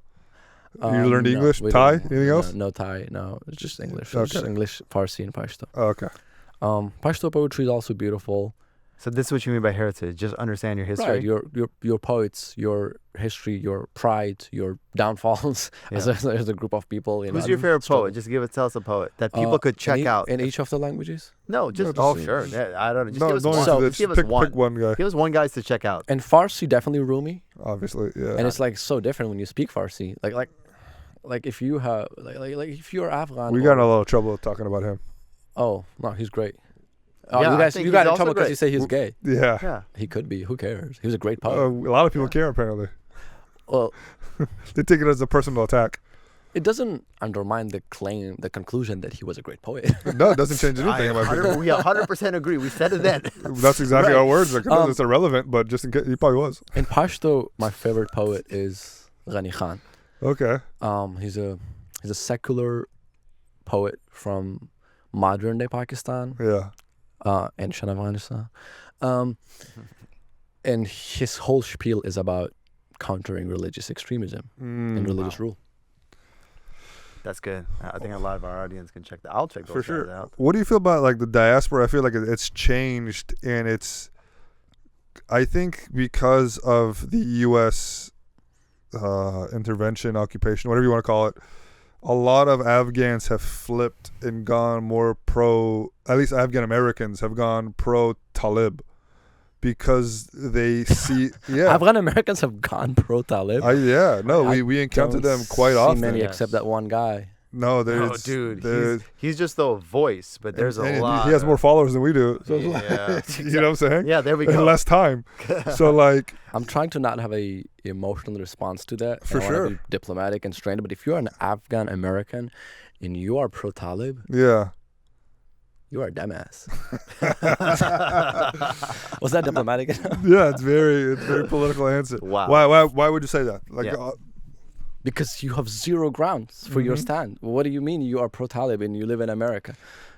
okay. I guess I have to be the guy. What aspects of like you could say is good about Taliban? Yeah, Zero. I'll be. Maybe there's one thing except Here, Daoud can devil's advocate. Devil's advocate. Daoud will be devil's advocate for the Talib supporters that are his family members, probably. you can't be the devil advocate when you just It's call okay, it dumbass. No, it's okay. I'll be the dumbass. You'll be the dumbass. I'll be the dumbass that you advocate. called.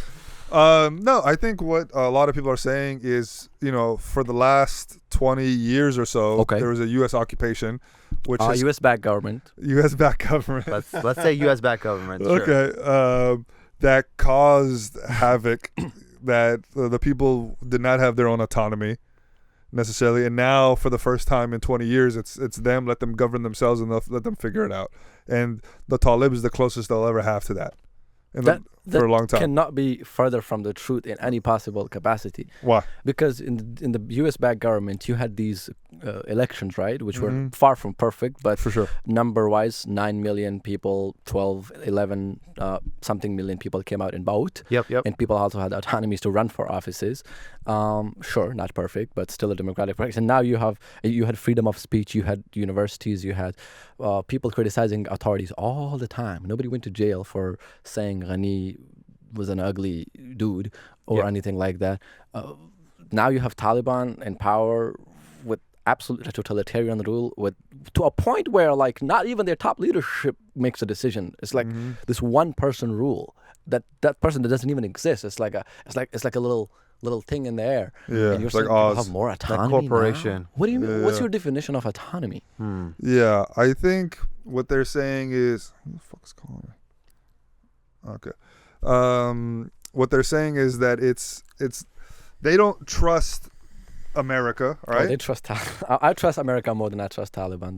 That's an interesting easy thing to because say. I trust neither. But I think the best way it's hard because I don't believe what I'm saying at all. Sure. Is As a Taliban supporter, we'll put the thing. Taliban supporter, right? Yeah. Don't get him in trouble. Yeah. Yeah. Afghan clothes. As an idiot. Yeah. As a pretend. Okay. Is you just nothing changed over the last 20 years. You know?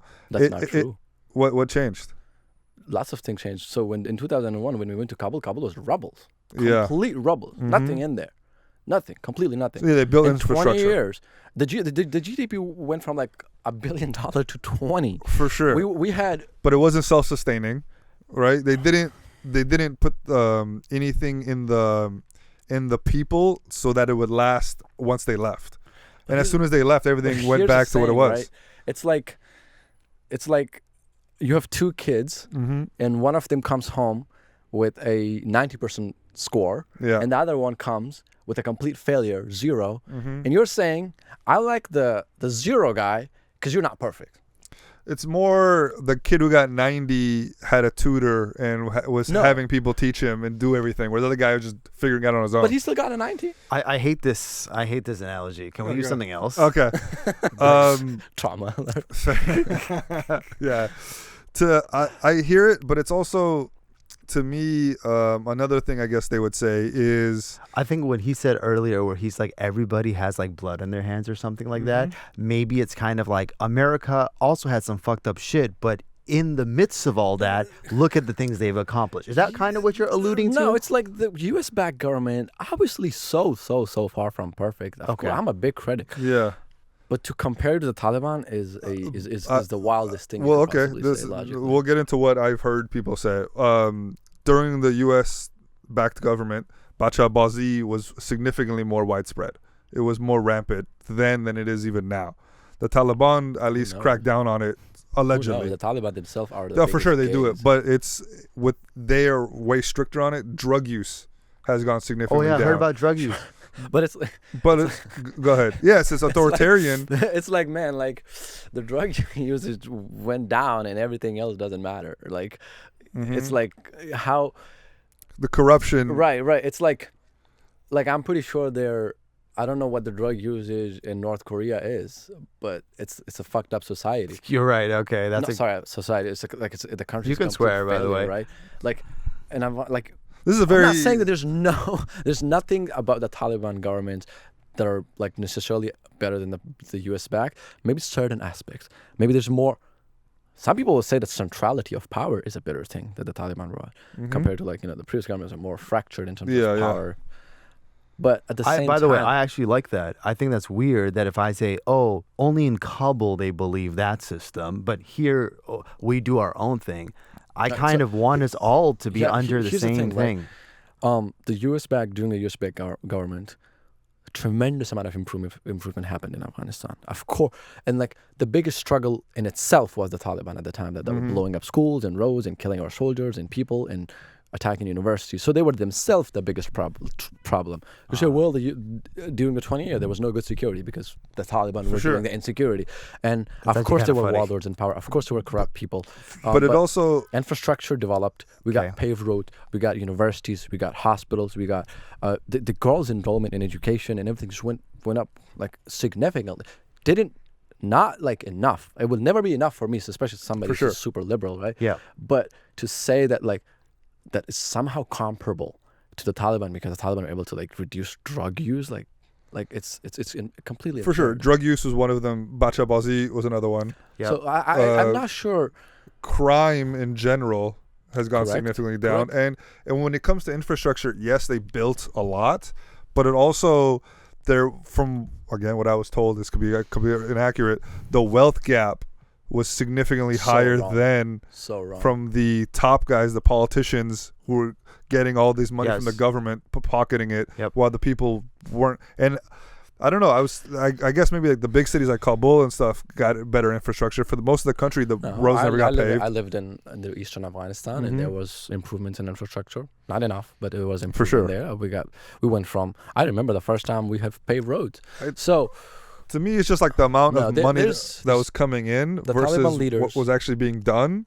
Seems like the imbalance was so large. The Taliban leaders adopted the exact same rich lifestyle of the previous government. They came and took over their cars and their mansions. Yeah. They live in mansions.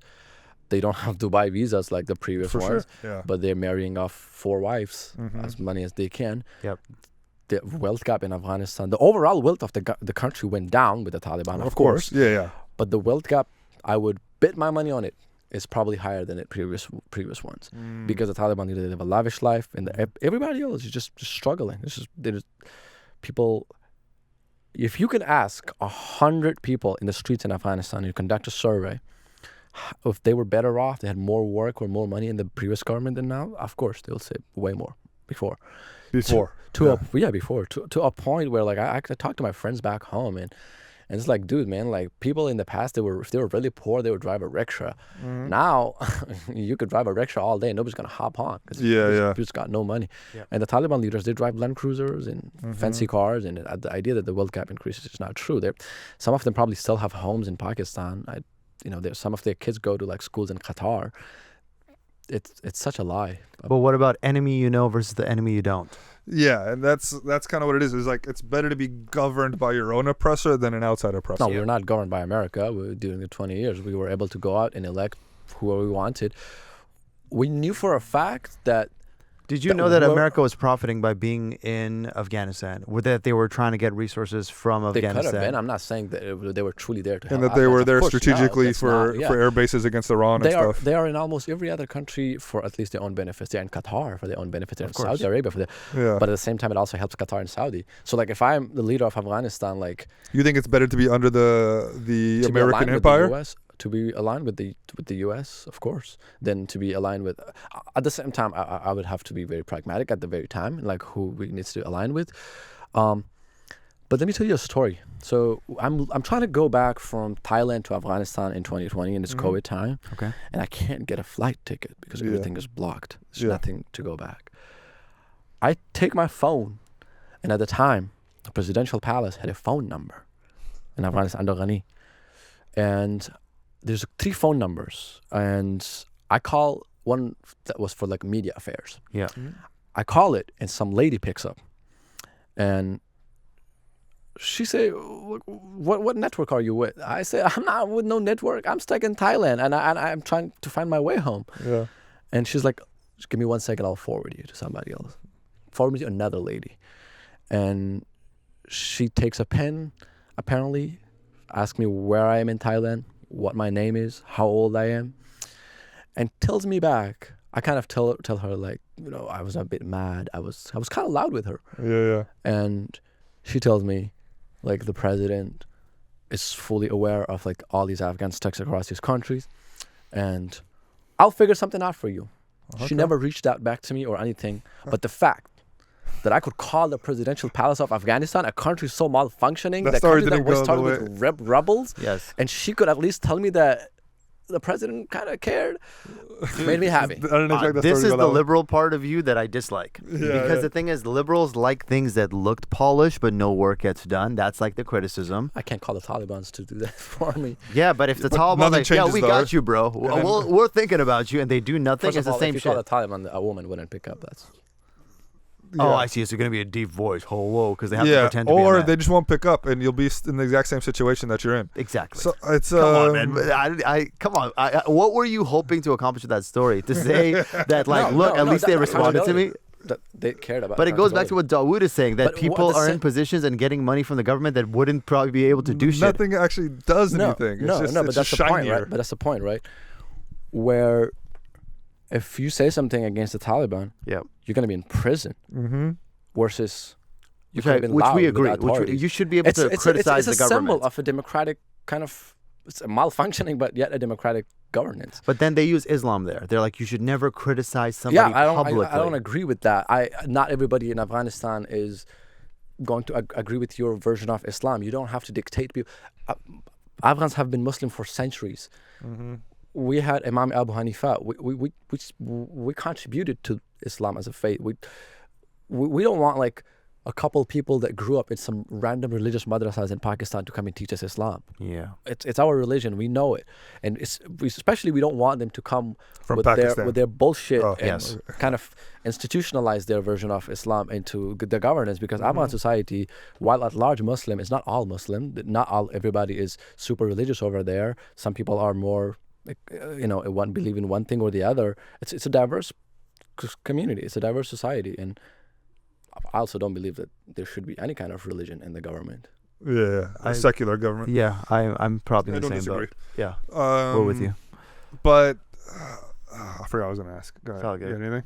I don't know. I don't know where we take this conversation, but I want to stay with Islam a little bit, right? Do you think you being a feminist, liberal, what? Do you not think you're a feminist? It's like the Dawa bros call No. me a feminist. No, and I it's say this- sure. And now I'm a feminist. There's nothing wrong. Are you not a feminist? Are you a feminist? I'm a feminist. Yeah, we're I guess we feminists. are We're feminists, right? Is that, Okay. that weird? Especially- Is that a weird word? It's like such a has a connotation to it, but it's like cool. If, I don't No, get- what do but I you think believe a it makes me feminist means to you? Yeah, what does it What do mean you to think you? it means? So I think in the traditional sense, it's like, oh, if you believe in like women and men being having equal rights, That's that's it. feminist, That's right? it. Not That's even equal. Nobody says the same Equal thing, rights. right? Equal Right. rights. That's it. That's it. And We're that's done. where we stop. That's where it is. That's Everything it. else that's come after, Everything we don't else is care. BS. Yeah, we don't. Yeah. Men and women are equal. That's it. No, I actually believe They that have equal women are rights. superior. I'm actually on the same boat. That what? Women are superior Maybe in some ways, but in not all every ways. ways. We should pray to them, and we Wait, should hold be on a lucky. second. What's going on here? Okay, What's going sorry. on here? We We need need All to right. check his followership. Yeah. Just show us the stats. It's all women. It's all women. No, I think that women are smarter, and I think women should be in They're more government. They're definitely more patient. Men could learn a lot from. I think smarter. I think anybody's- they're graduating universities. I don't They're know how graduating accurate that universities is. in America at higher rates than men are. By the way, Huh? It's the birds. Yeah, man. You ever hit your toe on something? It hurts. They are graduating at significantly higher rates, Yes. but I don't think that's because they're smarter. they're more patient. They're No, able they're- to. they're- Do they're you know the just more- marshmallow test? Do you know the marshmallow test? No, what's the marshmallow test? All right, Ilham, can I get you close to the mic, please? Because Yes. when you lean back, I can't hear you. Do you know the marshmallow test? Actually, no. So it's like they took a couple of kids and they put a marshmallow in front of them. Okay, yeah. And then they're like, we'll come back in a minute. And if you don't touch this, I'll give you 2 Oh marshmallows. yeah. yeah, right? yeah. So they found out that the kids that couldn't wait ended up having like horrible futures. سلام چطور هستین؟ خوب هستین؟ خیلی علیکم. خوب هستین؟ سلام. تشکر. ما نزدیک خلاص هستیم با سلام میگن دیگه. باشه. تشکر. تشکر. So when it comes to the marshmallow test, they were able to see that the kids that actually had the discipline to wait a little bit, and they were like little kids, right? That they later on were more successful in their personal lives, in their education. None of that means education. And None of that means intelligence, though, is what I'm saying. no, it does. It's means just really wanna say women are not smart. It's I'm delayed. not saying one is smarter than the it's other. delayed Yeah, satisfaction. delayed gratification. Gratification, correct. No, not intelligence. which might. Okay, You know what what I'm do saying? It's a positive fine, thing. autistic kids are the top of intelligence. I guess. I don't know what that's if that's what you want to say. But I'm talking about if you have somebody who's like a woman that's like, I will, I don't know, not wait until to get into the workforce until 8 to 10 years. That's delaying gratification. Right. Okay.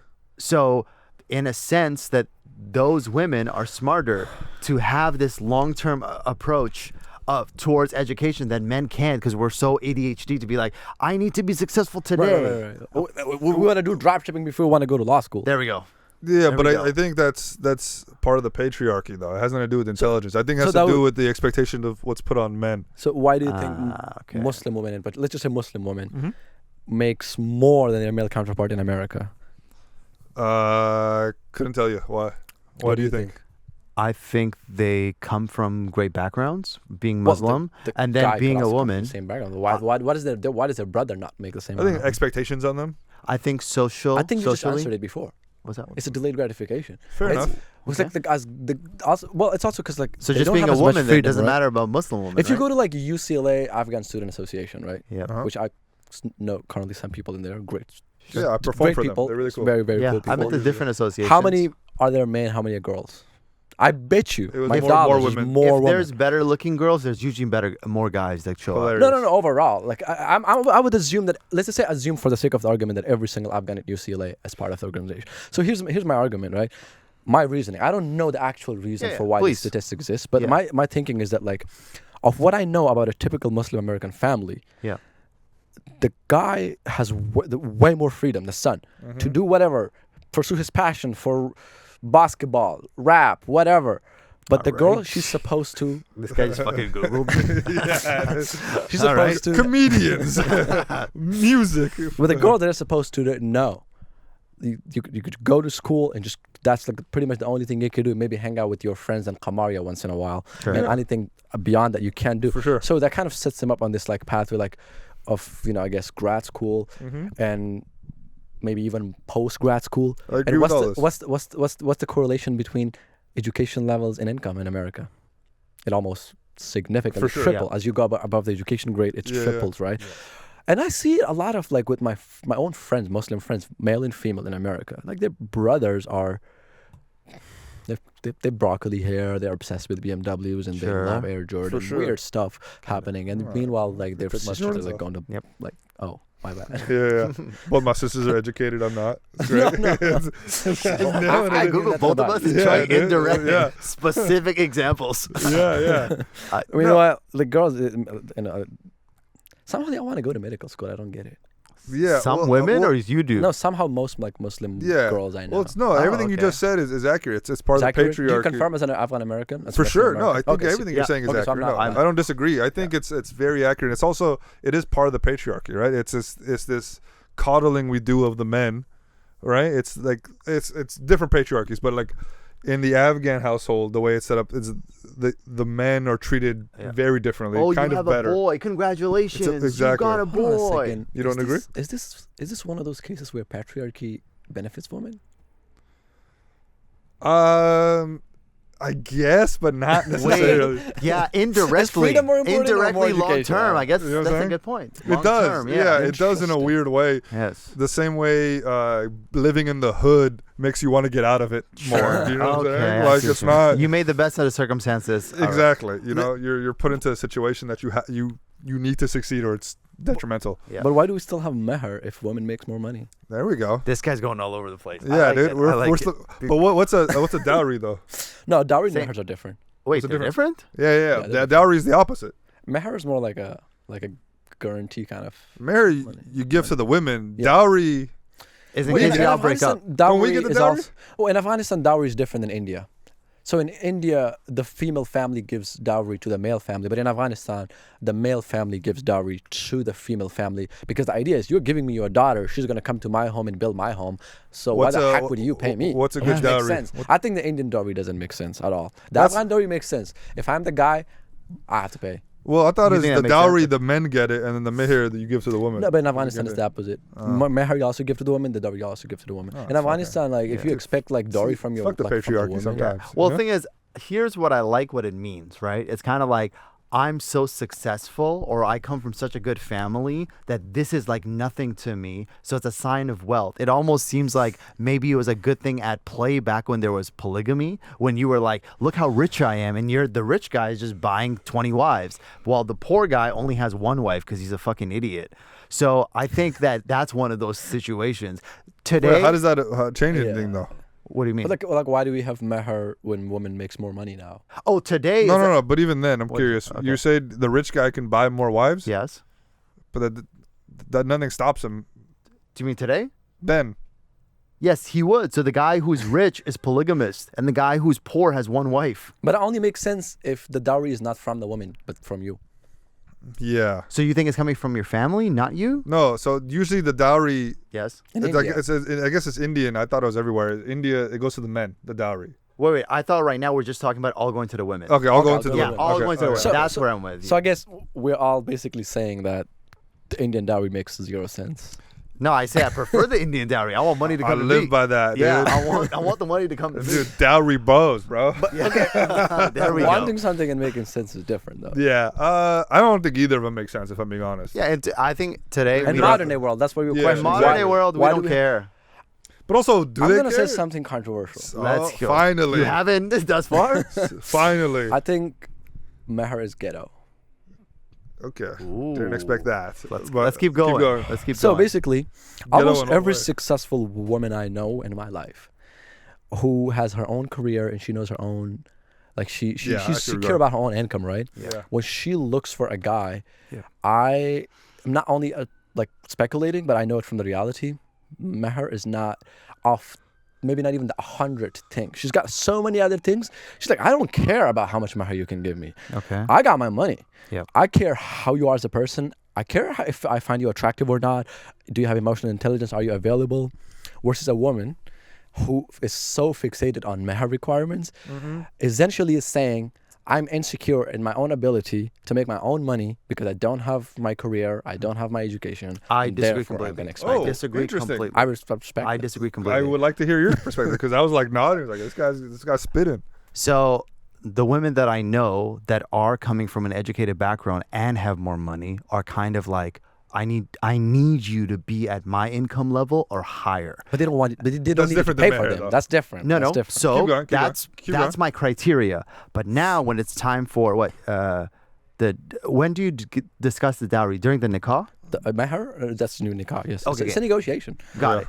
There is literally social media clips that are going viral of Right. Muslims when they're like, look at my kind of like a shirni type situation or khazgari situation. They give me this Birkin bag. They give me all Yeah, this. that's so ghetto.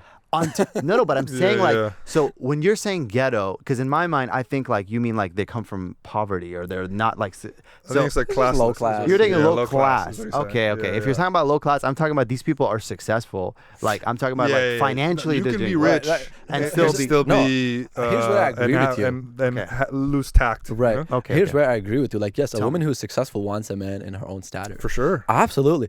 But here's also the thing, though. She's most likely, like, seeing that man in her own like social circle. Like, if she's, let's say, she's a big dog in a private equity firm, right? Yeah. She's most likely talking a marriage prospect with another Muslim guy who's also in the same Sure. company, right? Or So she realistically, knows in the probably same- 9 other Muslim guys. So she already knows, like, she's already checked off the list that the other person is on the same level. I'm just saying she just doesn't need him to pay him the money to win her over. Yeah. The specific of that is just kind of like, ugh, this is kind of, who needs this? This is not, it's I irrelevant. think that I agree with you in theory, Uh-huh. but in reality, that's not I've how seen it's it in reality, practiced. trust me. I'm Trust sure me. you've seen it. I'm sure I you've have- seen I it. have friends who married in college, Muslim friends, like in Yeah. their senior year of college, right? Got it.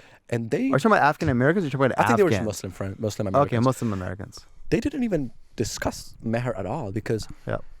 well, the other guy's also in college, he's senior. What money he got? Yeah. Right? Yeah.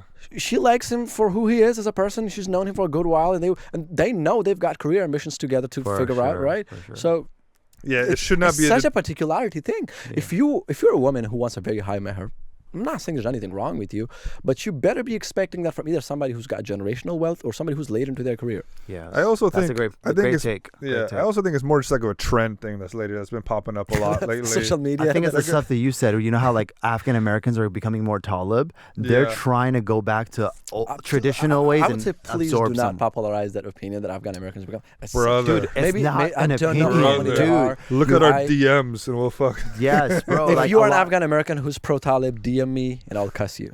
No, dude, like do not welcome this. Trust me. yeah, trust. But There's also there are pockets within like even cousins and this like who are not necessarily 100% like I love everything Taliban are doing, but are way more sympathetic Fuck the Taliban. toward. I respect that take. Yep. But like, Would you say it out loud, Daoud? yeah, fuck them. You know what I'm saying? Got it. Fuck Totally. who? Fuck who? Why we gotta- Who are you trying to Fuck fuck? the Taliban, bro. What do you Got got? Will you say it? No, I won't. I want to connect my political ties. Right. No, I'm still I- friends with Poco Loco. I have. He's not even a Talib, bro. Right, like Wait. I have a Come on. I have a sister back home. She was not able to go to school past 6th grade. Yeah. So every time I hear either some random Muslim or like an Afghan American says that like, oh, it's a lie, dude, shut up. Mm-hmm. know? Yeah. Yeah. No, yeah. I don't think they're even saying it's a lie. They just agree with it.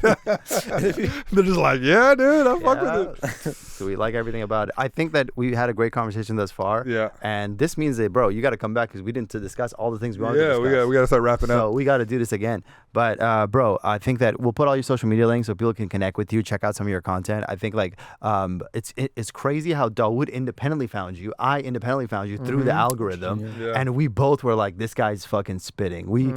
I think from the takes that you were taking, we're like. I actually didn't know that y'all linked up, and then he told me that you're actually from Afghanistan. I thought you were like African American kid, you know. I thought you were one of those kind of kids. And then finding out all this about you, it's refreshing. You're clearly smarter than other Gen Z people we talk to, appreciate it. and it's not even you particularly. It just seems like people that are in Afghanistan are just so much more smarter. Like they have a better understanding of world views. So for us, just non-Americans. good point. Yeah, Good point. that's what it is. Good point. But for us, like, who's like really trying to connect to our culture, you gave us that moment today. You gave us a historical moment. We had somebody walking around here. So shout out John Ahmad. We're still at his. just stepped out. We're just at his. I'm just talking to the cameras now. We're still at his gallery, studio, whatever you want to call it, carpet store. So we'll put his link as well. So definitely check him out. So thank you to him for giving us this space. But one last thing for you, bro. This is a serious question. If somebody listens to the podcast thus far and they have to put an emoji, what emoji should they put? For the podcast? Yeah. Yeah. Oh, completely. 2 emojis. First the love, and the second was like The fist? Heart, like fist. Fisting hearts. Fisting right, hearts. fisting heart. Fisting Now hearts. that you put it that way, it makes Fist it, the heart. You intentionally make it weird. Oh, yeah, dude. I like it weird. But also, if you love somebody, you fist them. Everybody knows that. Yeah. So, Like no, like bump. that too. All right. Have a good one, guys. Cheers. Thank you guys. All right. Thank you. Bye. You're watching AwJiz Boys show.